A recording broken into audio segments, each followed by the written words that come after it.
Hello my strangelings, and welcome to tonight's video. Probably wondering why I have Warwick Davis's Leprechaun for my background tonight. Well, that is because during the week I realized instead of playing a game, it's St. Patrick's Day. So I thought maybe tomorrow night I'd do the game, so tonight we'll be talking about leprechauns. And so I researched and went to the same website where I used for the werewolf, the New World Encyclopedia. This is where I found the information. Because every site that I went to was talking about facts and myths and all this other stuff.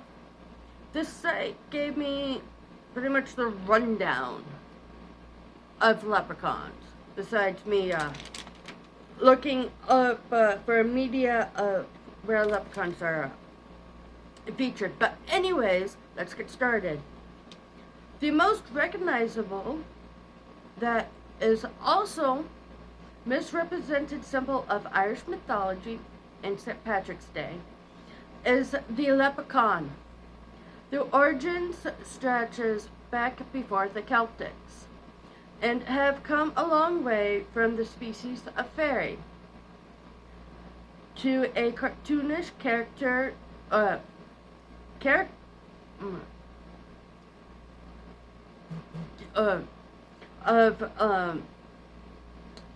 Irish culture that is both celebrated and belittling the Irish.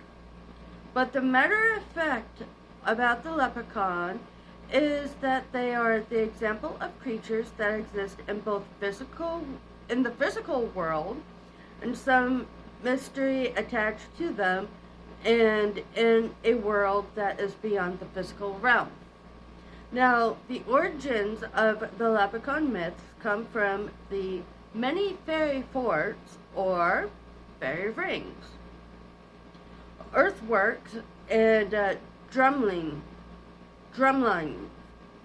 that were found in Ireland that has predated the Celtics occupation, that is connected to the belief in Trutha de Dennanan. I'm not sure if I pronounced that correctly. I'm sorry if I did. And the other quasi-historical races that are said to be the original inhabitants of the island. If I mispronounced both those things, I'm sorry. Please forgive me. But anyways,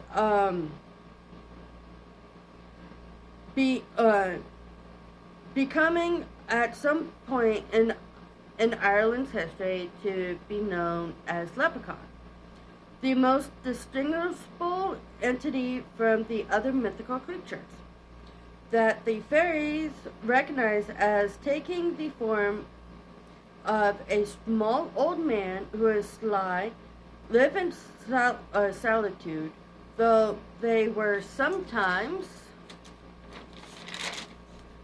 believed to be mischievous, but by trade were known to be cobblers or shoemakers for other types of fairies, but never been for making more than one shoe.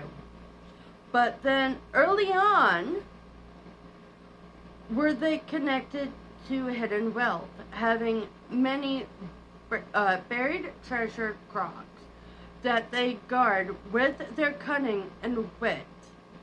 Though, however, the leprechaun do seem to be vulnerable to direct attention by humans if they kept an eye fixed upon one and interrogates him thoroughly, that the leprechaun cannot escape, and then eventually forced to tell where the location of the gold is. But if a human dares to look away for just a moment, the leprechaun will escape. But now, for in the pulp culture for today, there are plenty of things that features leprechauns. Movies such as the 1948 Luck of the Irish and the 2001 movie Luck of the Irish, 1959's Darby O'Gill and the Little People, 1968's Phineas, Rainbow, 1990's Getting Lucky, 1993's the Leprechaun series, as you can tell, Warwick Davis, and TV episodes like Bewitched, the Leprechaun, 1966, Twilight Zone, the episode Leprechaun Artist, that was in 1986, South Park, Imagination Land, 2007, and there are also mascots,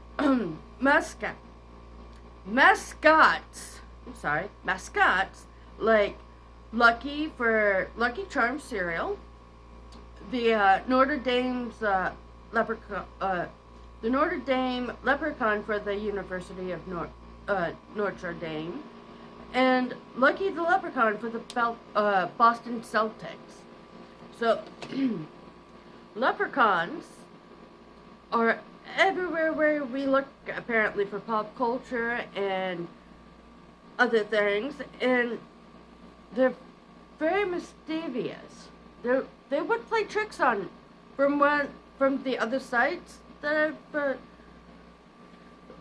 was researching. They like to play tricks on people, like to fool people into thinking that they would get gold, but in reality they won't.